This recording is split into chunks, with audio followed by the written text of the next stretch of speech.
Okay then, question 17. In which example is it not possible for the underlined object to be in equilibrium? So we've got an aeroplane climbing at a steady rate. If it's climbing at a steady rate, then the forces on it can be balanced. Airplane tows a glider at a constant altitude. Well, if the glider is at a constant altitude again, as long as it's travelling at a constant velocity as well as constant altitude, then it's not accelerating, so that's an equilibrium. A speedboat changes direction, so that's the key thing. If anything is changing direction, it must be accelerating. That is the definition of changing direction. Therefore, F is MA. There must be a resultant force acting on it. So the answer has to be C, but just to check, two boats tow a ship into a harbour. Well, provided that ship is travelling at a constant speed, and it's a constant direction, again, that would be fine. So it's got to be C. Question 18. The diagram shows two liquids labelled P and Q that do not mix. The liquids are in equilibrium in an open U-tube. Three equal distances x are labelled. What is the ratio of the density of P over the density of Q? So to do this equation, we're going to use the fact that the pressure in any fluid is equal to the density of that fluid times G times H.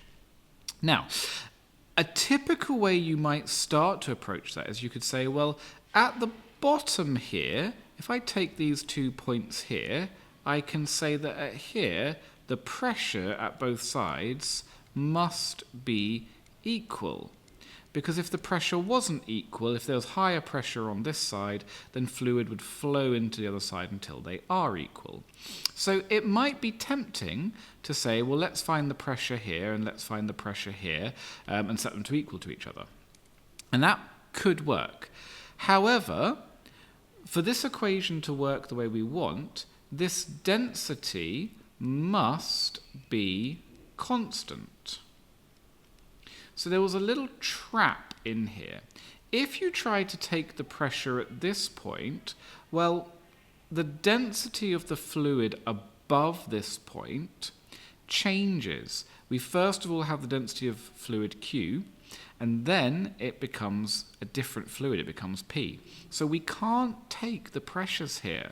What we have to do instead is take the pressure at this point and at this point. So I'm going to call that point A and that at point B. So what I can say is the pressure at point A must be equal to the pressure at point B. Again, if it wasn't, if there was more pressure acting down on A than at B, fluid would flow from one to the other. And because I've got the same liquid in here, again, all the kind of change of the depth here should be the same. So this is quite a nice, neat little trick for figuring out how to do that. So once we've done that, then it becomes relatively easy. So the pressure at A is the density of fluid P, not B, is the density of fluid P multiplied by G, and H here is 2x. I've got 2x worth of height, so that pressure has equal to be the density of Q multiplied by gravity multiplied by the height above B, which is just 1x. So my g's cancel and my x's cancel, and if I'm asked for density of P over Q, so I'm going to divide both sides by rho Q, and I'll get density of P over density of Q is equal to, I'm going to have to divide both sides by 2, 1 over 2.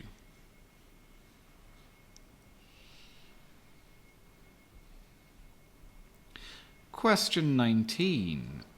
An object shaped as a hemisphere rests with its flat surface on the table. The object has radius r and density rho. The volume of any sphere is 4/3 pi r cubed. Which average pressure, and this is going to do a lot of work for us, average pressure is the object of X on the table. Well, pressure is force divided by area. So I need to find, first of all, the force and then the area that is on the table. So force is due to the weight So that will be mass times gravity. Now I need to get the mass of this object. Well, its mass will be, because I've been given its density and I'm asked for it in terms of density, I can say mass is density times volume. And now I need to find volume. So the volume of a hemisphere will be a half the volume of a sphere. So it will be half times, and they've given me the equation for a volume of a sphere. So half times 4/3 pi r cubed. That means that the mass will be 4/6, which is 2/3 pi r cubed times density. So that gives me the force. I found that now. To find the area is just pi r squared, and I've got r and pi. So I can say that my pressure is force divided by area.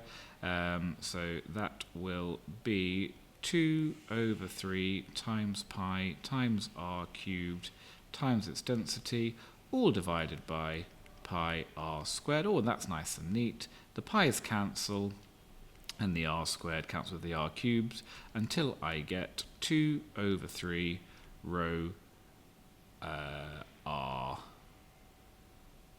Oh, I forgot a g here. Where was my g supposed to be? Weight is mg. That's what I should have had. I should have weight is mg there. So I'm going to have an extra g in here. And there we go. Answer's D. Question 20. So we've got a probe used to monitor the quality of water in the sea. The probe is suspended by a vertical string which is attached to a sphere. The stationary sphere floats in equilibrium at the surface shown there. Okay, the sphere has a weight of 5 newtons, so let's add that on there, 5.00 newtons. The probe and the string have a combined weight of 2.00 newtons. The density of seawater is 1.03 times 10 to the power of 3 kilograms per meter cubed. The upthrust acting on the probe and thread is negligible. There's a nice little hint there. This is a question when you start thinking about upthrust. What is the volume of the sphere below the surface of the sea? So to make this work, we're going to need to use the equation that the force due to upthrust in a fluid is equal to the density of that fluid multiplied by gravity multiplied by the volume. And it's important to remember that this is the volume displaced by the seawater. So that's quite nice, because the volume of seawater that we displace will be this volume here. That is volume, because I'm pushing out the way, and that's going to give rise to this upthrust. So this actually becomes relatively straightforward. I can say that the force due to upthrust must be, well, it's in equilibrium, so that must be 2.00 plus 5.00, which I might need to get a calculator here, but I think I can manage that as 7 newtons. So if I then substitute it back into this equation, I can say 7 newtons is equal to the density of the fluid, which is 1.03 times 10 to the power of 3, multiplied by gravity, which is 9.81, multiplied by volume. So rearrange it, volume becomes 7 over all of that. And when you bash that into a calculator, you get 6.93 times 10 to negative 4, which is D.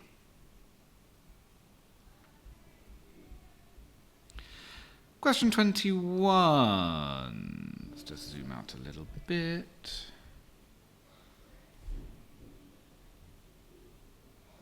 Okay, you can see it all right, actually. All right, a sample of metal is subjected to a force which increases to a maximum value and then decreases back to 0. A force extension graph is shown below. Right, so that means it's going to extend up this way and then come back down again the exact same path. As a sample contracts, it follows the same force extension curve. So, what is the behavior? So I think this one was really just, it's almost mean because it's kind of trying to trick you. Elastic, that means returns to the same length, which we can see this does, because there's the final extension back here, follows the same path, it goes back to 0. So it can't be B, because it is elastic, it's returned to the same length, so it can't be B or C. Plastic, that means permanently deformed.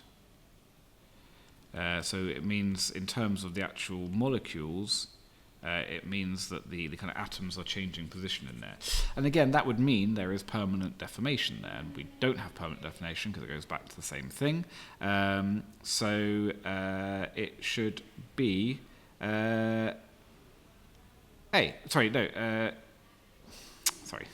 It should be C. It is elastic, but it's not plastic because it's not permanently deformed, it is elastic. So they're almost identical in meaning, these two things. And I think it's kind of a slightly cruel question because it's trying to trip you up a little bit. Okay, 22. Two wires, P and Q, made of the same material, are stretched with an increasing force. A graph is plotted of the variation with force of the extension of each wire. This is a nice question just for kind of showing how we can mess around a little bit with fractions sometimes and just make the maths a little bit easier. So, starting point here is to say, well, it tells me that they are the same material. So that means that the Young's modulus of material P must be equal to the Young's modulus of material Q, because they're the same thing, and the Young's modulus is a physical property of it. I'm also going to say, well, if I take it at here, I can say the force on P is equal to the force on Q. But here I can say, well, the extension, so the extension of Q is equal to 1 millimeter, the extension of P is equal to 3 millimeters. Now I could put times 10 to negative 3, but actually we're going to be dealing with it as all ratios here. So we'll see in a second that this will cancel. And they have different diameters, so I'm going to have a cross-sectional area of P, and that is not equal to the cross-sectional area of Q. So I think that's all of my values here. Oh, no, sorry, same length, same original length, so I can say LP is equal to LQ. Right. Now, the equation for Young's modulus, it's probably easy if you just remember, it is FL over AX. So, in these cases, the force is the same, because I picked the same ones, the length is the same, the area and the extension are not. So I've got AP and XP, but that must be equal to F times L over the area of Q multiplied by the extension of Q. Straight away, I can see F and L, they cancel as long as I've taken these points. So that's quite nice. It's going to make the maths a little bit easier already. So I can say that 1 over, and I still don't know this yet, but the area of P, but I do know the extension of P, so the extension of P is 1. Sorry, this is 3, 3 AP.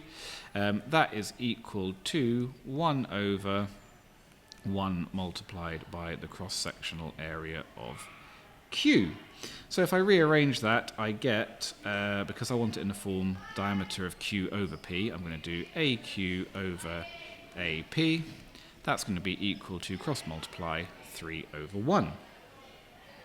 So this is the cross-sectional area, but the answer's not going to be 3 because I'm not there yet, because they've asked me for diameters. So I just need to now finish this off. And finish this off, I can say, I'm going to change colour so it's easy to see what I'm doing. I can say that the cross-sectional area of something is pi r squared, but I don't want r, I want diameter, so that's pi lots of 2d, sorry, d over 2 squared, so that is pi d squared over 4. So I can rearrange this, and I would say that pi times d of q squared over 4 divided by pi of dp squared over 4 is equal to 3. Now, I can do a lot of cancelling here. The pi's cancel, the 1 over 4's cancel, so I get d squared q over d squared p is equal to 3, and I can square root both sides of that. So I get, let's go down here, I get dq over dp is equal to square root of 3, which is c. If you kind of are really confident with your maths, you can skip quite a lot of that out. You don't necessarily need to do the section over here where I'm converting it into d over 2. You could say that, well, it is a ratio, and the ratio of radii is the same as the ratio of diameter. But there's nothing wrong with doing it kind of the long way round if you want to be confident with it. Okay, 23. Let's zoom out a little bit so you can see this more easily. Check you can see the whole question. Okay. Forces are applied to the ends of a rod so the length increases. The variation of load L with extension E of the rod is shown.